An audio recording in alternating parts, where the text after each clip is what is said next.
following content is for educational and entertainment purposes only. This content should not be taken as medical advice. Let's say hi to Kevin. Kevin, like many people, makes a lot of mistakes.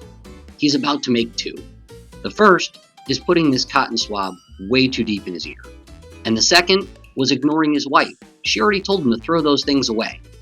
Putting this cotton swab that deep in his ear forced him to go see his doctor, which nobody really wants to do. As the doctor looks in his ear, he found a severe impaction. Poor Kevin is suffering from pain in the ears, fullness, pressure, and even loss of hearing.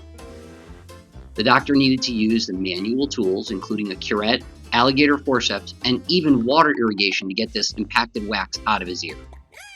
It took quite a while. Poor Kevin was suffering, and hopefully, this was going to be a short-term problem. As the doctor removed the wax and looked back down Kevin's ear, he could feel the pressure relief. He could hear again. When he went home, his wife was very happy and encouraged him, please throw those Q-tips away. Kevin followed through, and he lived happily ever after. This has been You Heard It Here with Dr. Gary. Thank you for watching. I hope you enjoyed the video. Please let me know in the comments section if you like these animated shorts, and if I should continue with this or just go back to the straight earwax removals.